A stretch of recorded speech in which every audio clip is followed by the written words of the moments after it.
everybody. Thank you for your patience and welcome to Cold Reads. I am your host, Laura Nicole. This show is brought to you by Resonant Audiobook Solutions. And this week on Cold Reads, I know it's a day late because holidays and scheduling, and I got some really exciting guests, so I was willing to make some changes to my schedule. So real quick, I do want to let everybody know that December we are going to do 3 episodes this month, and then we're going to take January and February off. So the end of December is going to be the end of the first season of Cold Reads, and I'm very excited that you all have come along on this journey with me.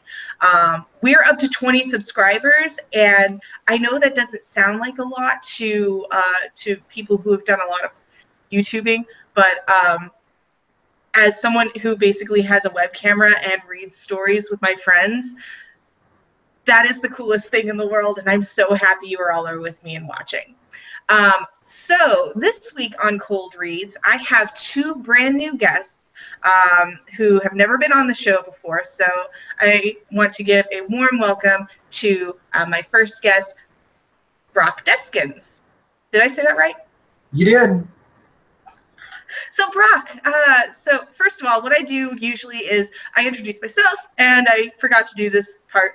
I am an assistant and social media content creator by day. By night, I am an audiobook producer, and I like to introduce my guests and allow them to say who they are and what they do. So Brock, we'll start with you. Well, my name's Brock. And I write books. Hi, Brock. Welcome to the club. So the book that we are reading from is the second book in a series of books. What is the series about? Oh, the series is called Brooklyn Shadows, and it follows the exploits of a vampire named Leo Malone. Leo is technically a private investigator, formerly what's called a sheriff of the vampire enclave, which is kind of like their law enforcement, but he was fired for excessive violence. I see. Sometimes works as a bodyguard and is always kind of a jerk. Sounds like my kind of vampire. And my second guest is also new to the show, but not new to most of the people that we know in the audiobooks world and audio drama world, Stephen J. Cohen. Hi, Laura. How are you today? I'm good. How are you? I'm doing fine. So tell my audience who you are and what you do. Well, my name is Stephen J. Cohen. I'm a full-time audiobook narrator and producer. I run a small independent publisher of audiobooks called Spoken Realms. It used to be called Listen to a Book. And we work with independent authors and bring their stuff to audio. And I'm actually working with quite a few podcasters who do dramatic podcasts to see if we can actually get their content up for sale alongside audiobooks. So right up there in Audible alongside the stuff from Big Finish and the BBC. That's fantastic. And I should, full disclosure, Stephen was a great help in getting Resonant Moon Audiobook Solutions up and running. He gave me a lot of great insights on how to get into the business and to start generating clients. And I really appreciate everything that you have done to guide me on my path. And you are the narrator for this series of books. Is that correct? Yeah. So book 1 just came out a couple of days ago, and I know that you said you're going to have that link. Yes, the links are in the show notes, so be sure to check them out after we're done. Right. And so I auditioned for this book because Brock put it up on ACX. And if there's anyone who's looking to have an audiobook produced, ACX is a wonderful website that basically allows people, it's called the Audiobook Creation Exchange. And it allows people like Brock to post a public audition, and then people like me to come along and audition for it. And I really, the content is fun. I love noir, and if you mix noir with vampires, that's even better. but it's set in Brooklyn, and I'm born and raised in Brooklyn. So it was a lot of fun to be able to sort of like go into the accent and live there and do that. So book one was a lot of fun, and it seems to be selling well out of the gate. That's fantastic. And so we are going to be reading from book two. So Brock, do you want to set up the scene a little bit and tell Stephen and I who we're going to be reading and who you're going to be reading if you choose to do so? Sure. In Blood Conspiracy, Leo's forced to deal with a group of vampire super soldiers created by a black ops section of the government using a modified version of a failed cure, which is talked about a little bit in the first book. Leo, another vampire named Lucille, and a werewolf nicknamed Meat have just returned from Yemen, where they had to deal with these failed super soldiers that had just run amok. They got off their leash and were just wreaking havoc and was going to create a huge international issue. Gotcha. So the government forced Leo and Lucille to deal with them, and the way they did that was implanting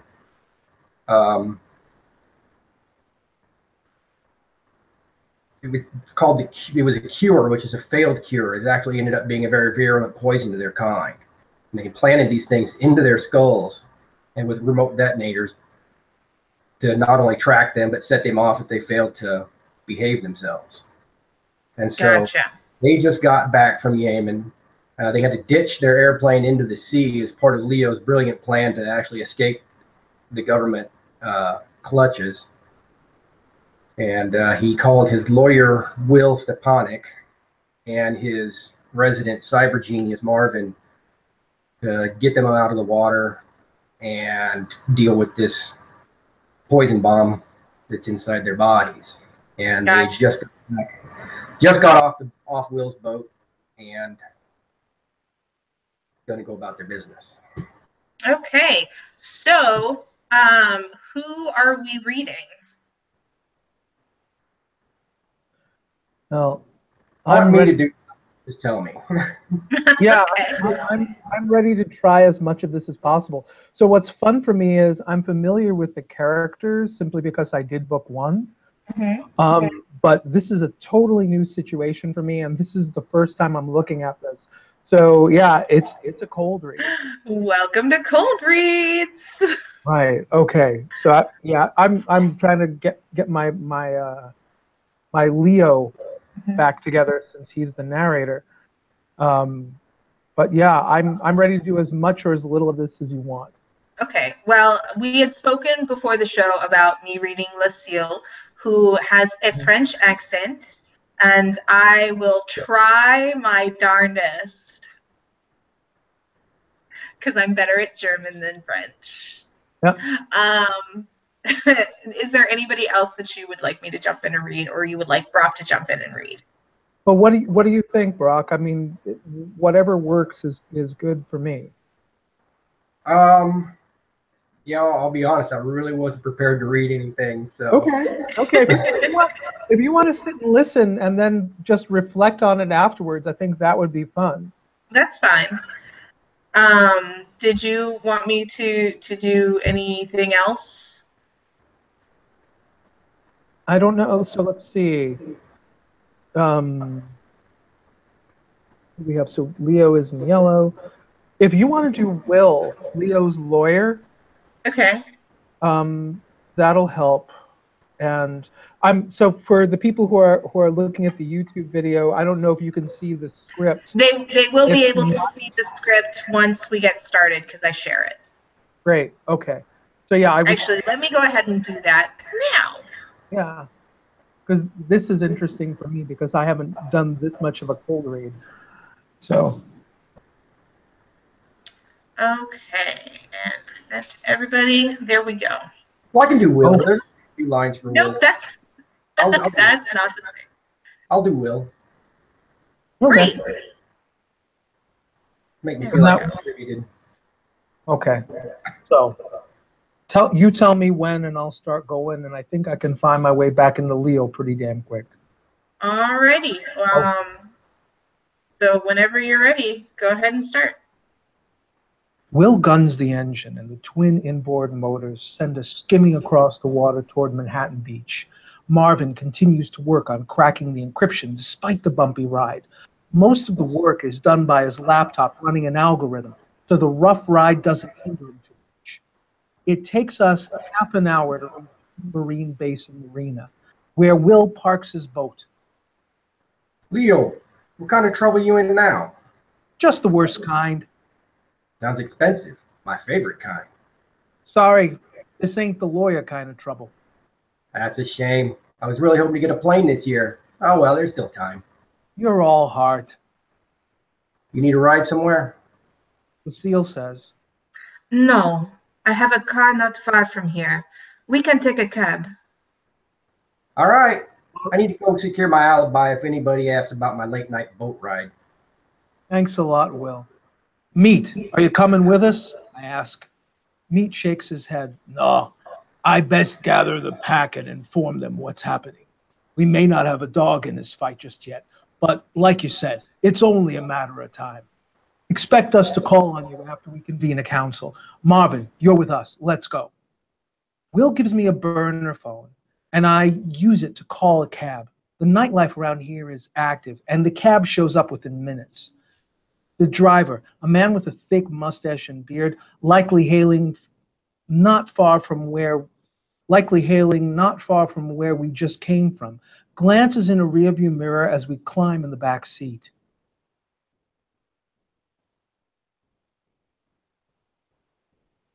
Oh, hello? Hello? Yeah, I can still hear you. Oh, I'm sorry. Yeah, it seemed to drop off on me. No, you're good. Can you on. Can you do the taxi driver?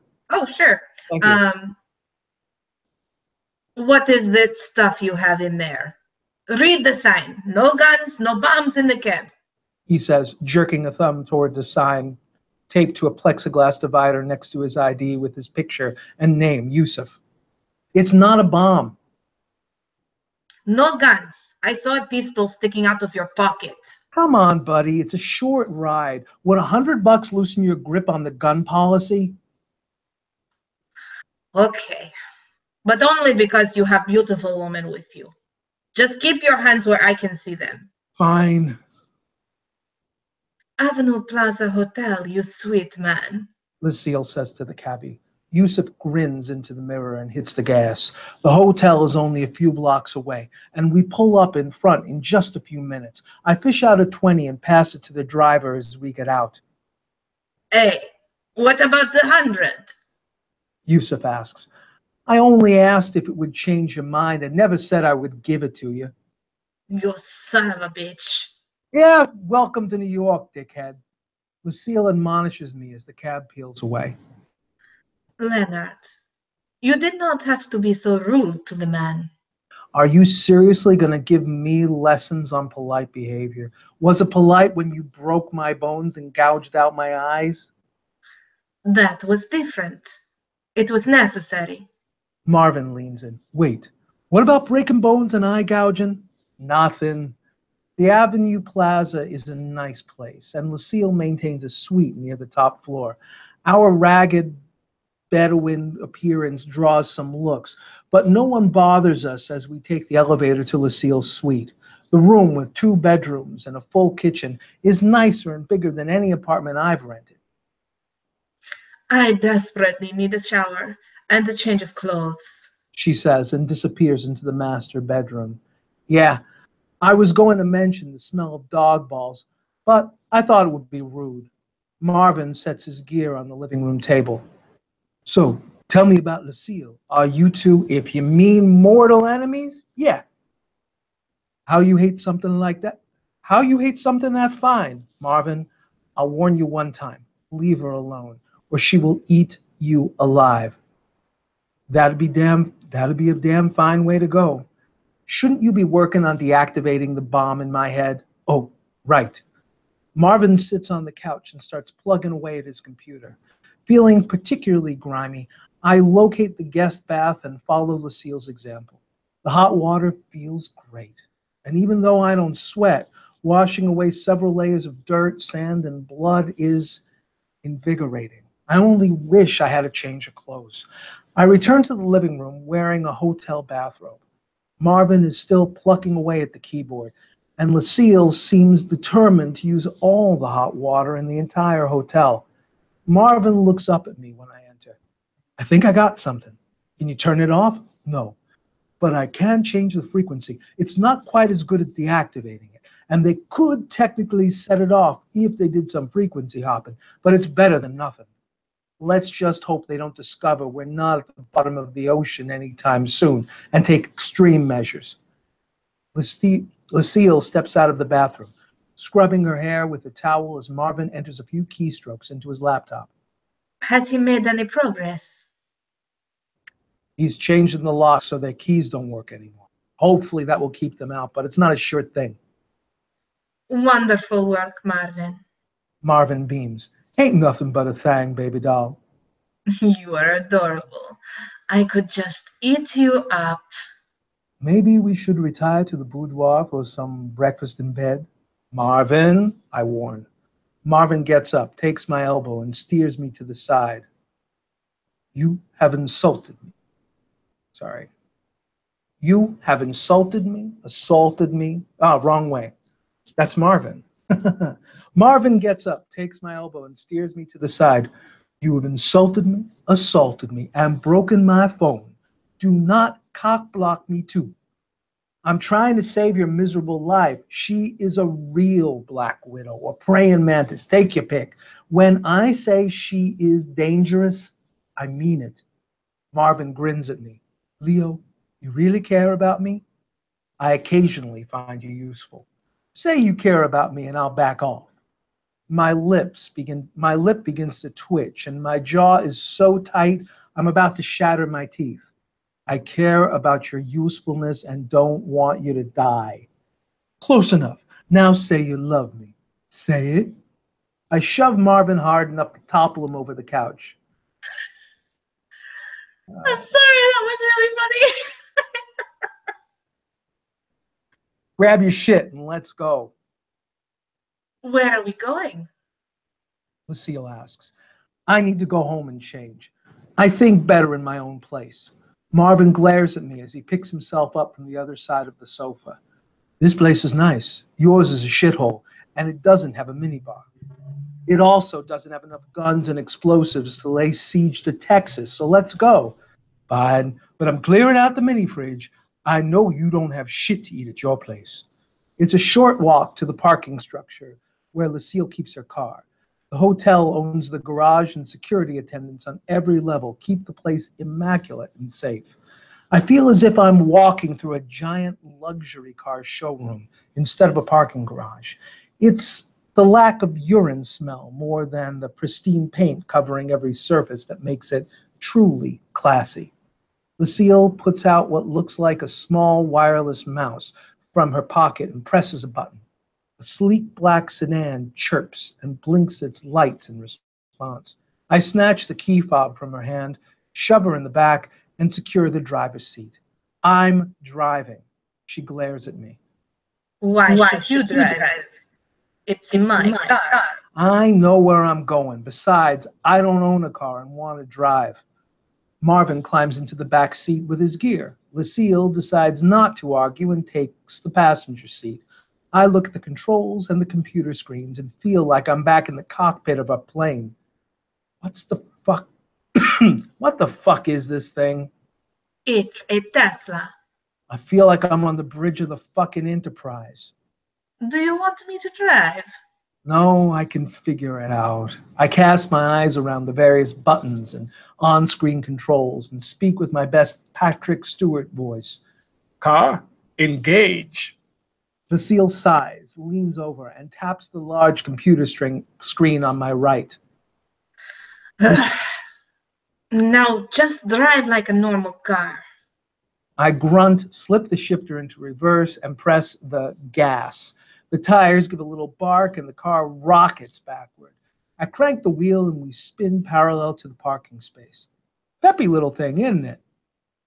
Be careful, Leonard. I like this car. I press the accelerator a little more gently and guide the car out of the garage and onto the street. The silence, coupled with the incredibly smooth suspension, makes me feel as if I'm floating down the road. Without the normal engine feedback, it's hard to maintain a proper speed. I find the experience a bit creepy and long for the rumble of a powerful V8 under the hood. Marvin, I need you to put your brain to work, figuring out a way to get this thing out of my head. Our heads. Lucille clarifies. I'll see what I can come up with, but without knowing exactly what kind of anti-tampering mechanisms are in place, I'm not sure what I can do. Just find out everything you can, and I'll sort through the most likely options. What are we going to do once we get to your place, Leonard? First, we'll rearm while Marvin figures out a way to remove these bombs. I'll have to contact the Enclave and let them know what's going on. I may have an inflated opinion of myself, but I'm smart enough to know when I need help. I'm surprised to hear you admit it. This is about more than me.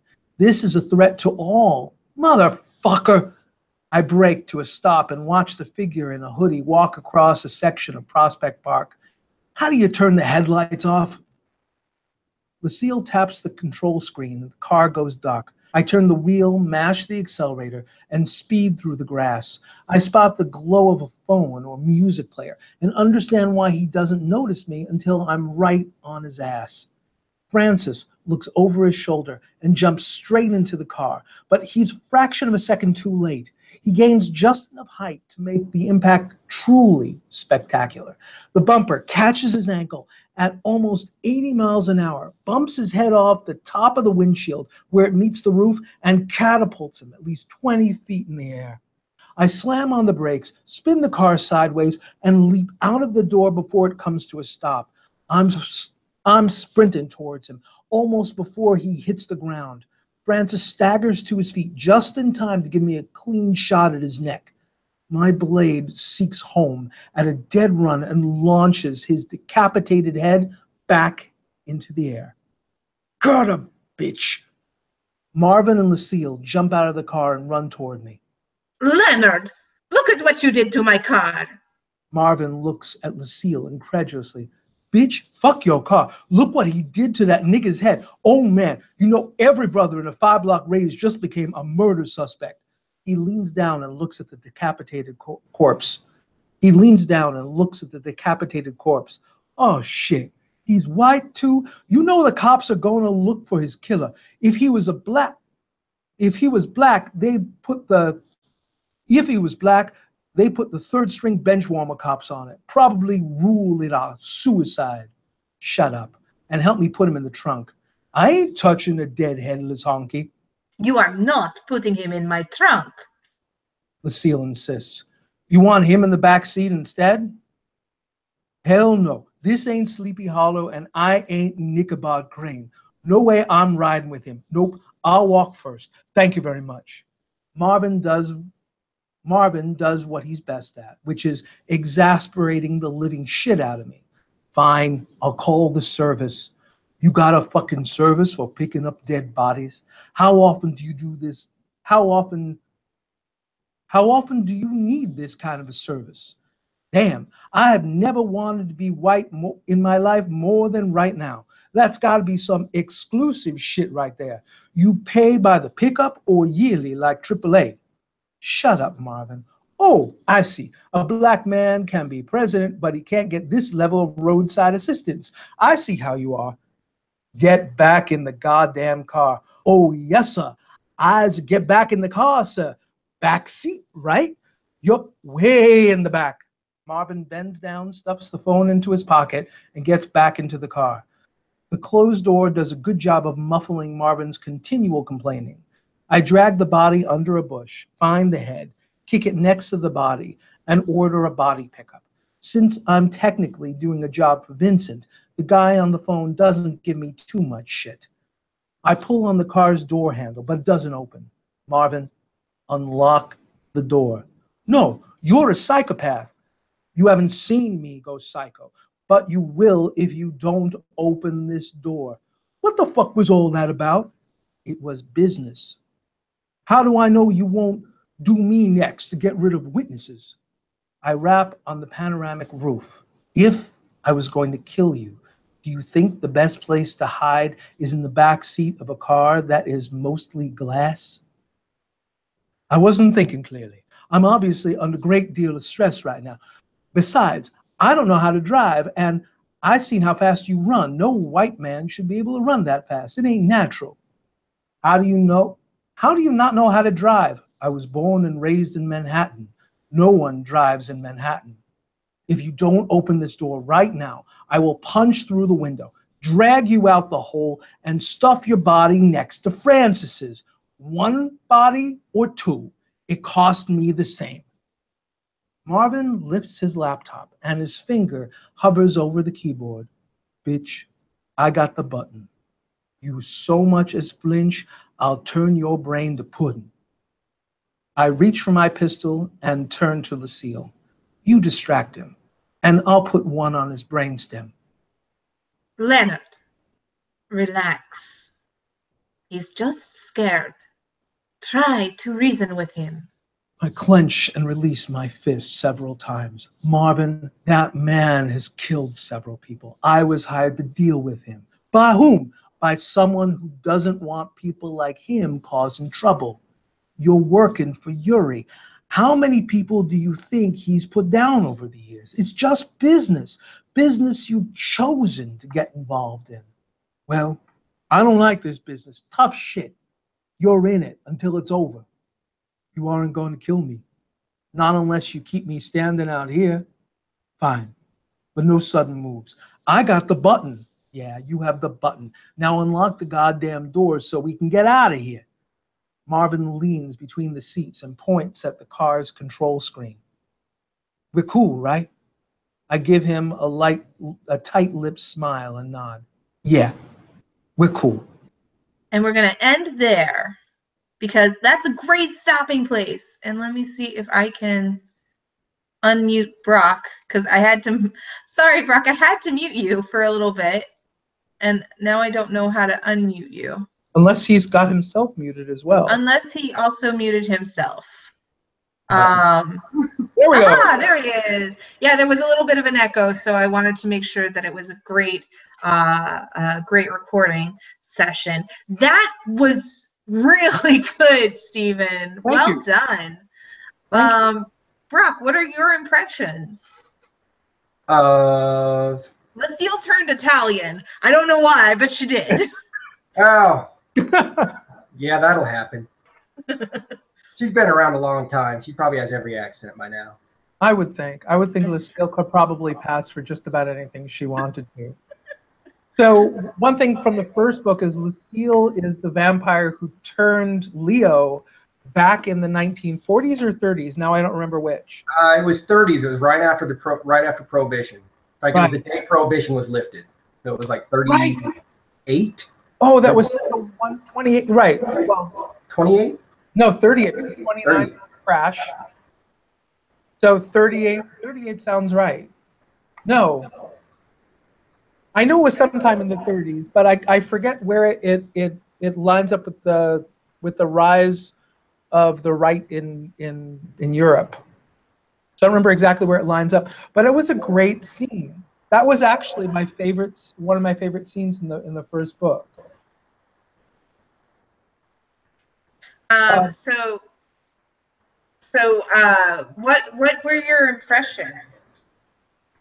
Well, I mean, we had some stumbles on the script, but yeah, it's live. Whatever. It's live. That is There's true. No redos. Yeah. Other than that, I mean, it's one of the whole backstory. Like Francis is a vampire Leo is chasing in the very beginning of this book. And he's been chasing him for some time. And he's really getting frustrated not being able to catch him. So that's why I really like that scene right there, was because he just happens to see Francis walking across the park in the middle of the night, runs him over the car, cuts his head off, and then Marvin of course freaks out about it because Marvin doesn't know these people are vampires yet. Right. So, do you own a Tesla? I don't. I want one bad. Is that like a commercial for Tesla? It sounds like someone who has a more than a passing romance of a Tesla. Well, So, I don't own one. yeah. I've never been in one. I've also never been to New York, but I spent a lot of time on Google Maps and Google Street View writing this book to make sure that it is accurate Well, when it comes to describing the location. Being originally from Brooklyn, I've got to say that you're using Google Street View very well.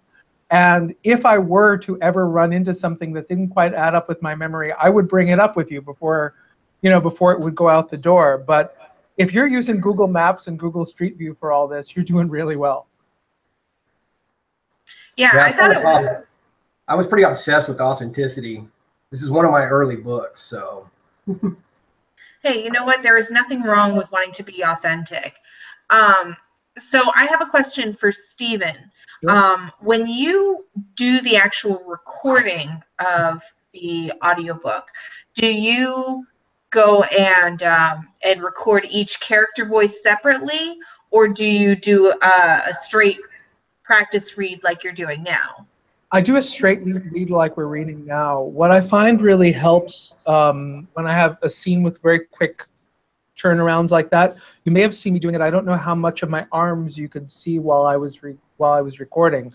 But what will happen is I'll sort of establish that different positions might mean different characters. So the idea that Marvin is kind of like back off, I mean, there was probably I wasn't paying very close attention, but I would go from Leo sort of complaining and being very much in here to Marvin doing this, and doing that while I'm recording helps me move back and forth vocally quickly, because the different signals help me remember where the different voices live in my head, in my throat. Right. We do have a question from the chat from Tom Barkley. So thank you very much for watching live, Tom. And he asks, did you describe cutting off Francis's head? That his head was taken off surprised me. And I think we did, but it was really fast.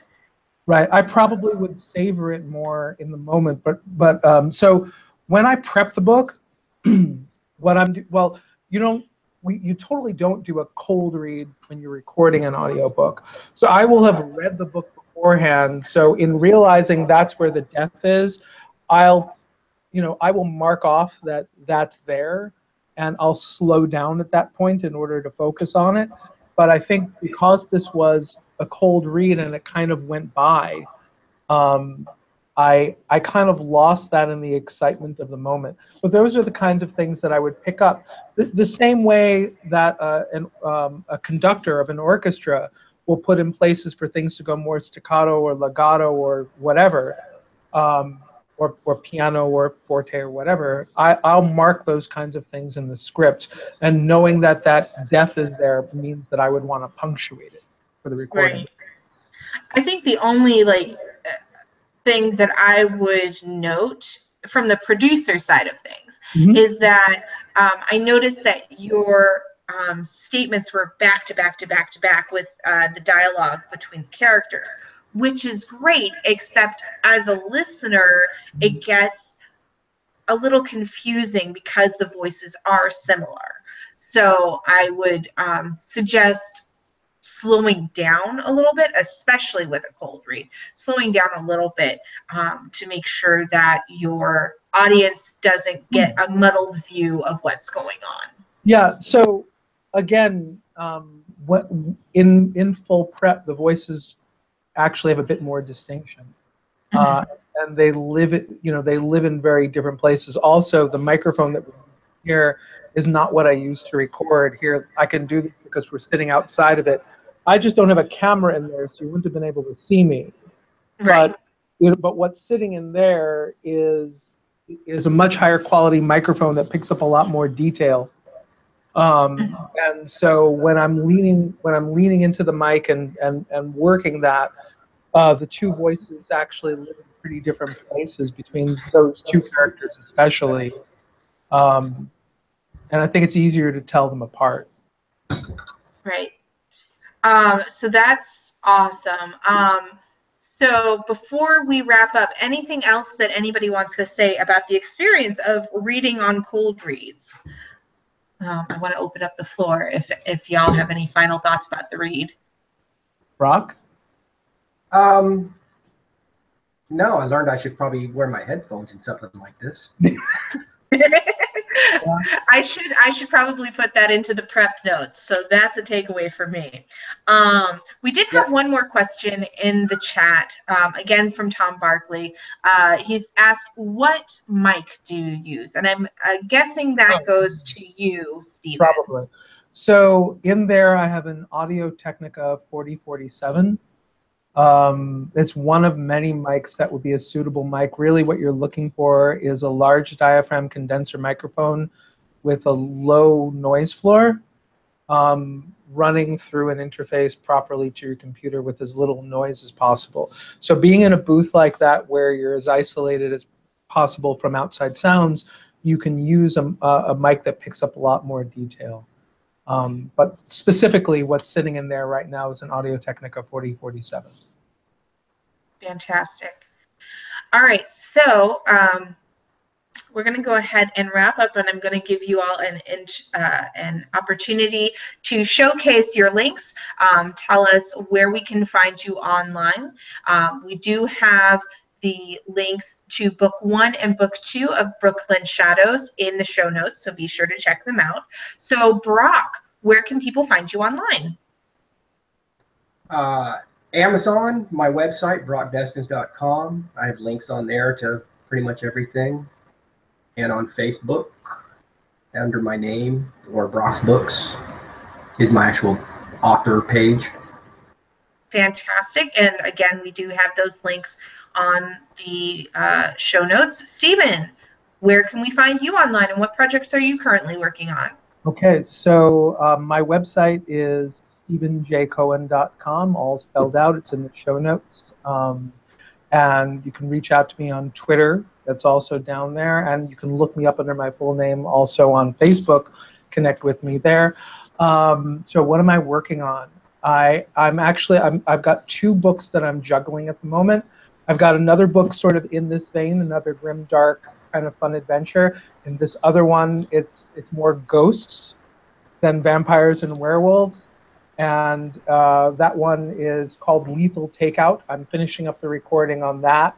And immediately after that, I've got a book called Rogue that I'm doing for Crossroad Press. And so that's following right on the heels of that one. And then after that, I've got a World War II book. So I'm jumping genres and doing something, some stuff that's completely different after that point. Fantastic. And as for me, hang on, there we go. And as for me, I was about to make a Spice Girls joke there, but I'm not going to do it. I'm going to resist.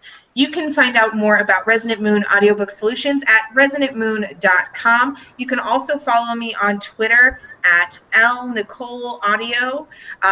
And on that page, I talk about this show, Cold Reads. I talk about articles that I'm writing. I talk about Dungeons & Dragons. I talk about my favorite show, Critical Role. And I just want to give a shout out to the critter that sent me this Secret Santa. It says, "How do you want to do this?" which is the catchphrase of the Dungeon Master, Matt Mercer.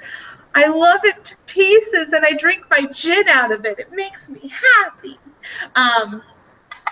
Lately, I've been doing a lot of different stories. Most notably, I've been working on stories for Seth Harwood and getting those on ACX. We just finished both the Triad Deathmatch, and we are waiting for the QC Fairies to go through in broad daylight. I'm very excited to get those out there, and we'll see what comes in the future. You can subscribe to this channel, and I will do a happy dance because I do every time somebody subscribes. So Tom, I know you're watching, and you subscribed this evening, so thank you so much. And literally that's what I do every time I get a subscriber. You can also follow the conversation on facebook.com/groups/cold reads. We talk about the episodes. I hold casting calls and calls for stories on that site. So if you want to try your hand at voice acting, I have both new voice actors and experienced voice actors on the show, and I love being able to bring those worlds together. You can follow Resonant Moon on Facebook at facebook.com/Resonant Moon. And if you want to send me a story submission or you have other questions and comments, you can email me at lauranicoleaudio@gmail.com. All of these notes are in the show notes. I do want to let you know that Cold Reads is licensed under a Creative Commons Attribution, Non-Commercial, No Derivatives 4.0 international license. That means you can download it, share it, retweet it, give it to your friends. Just don't sell it.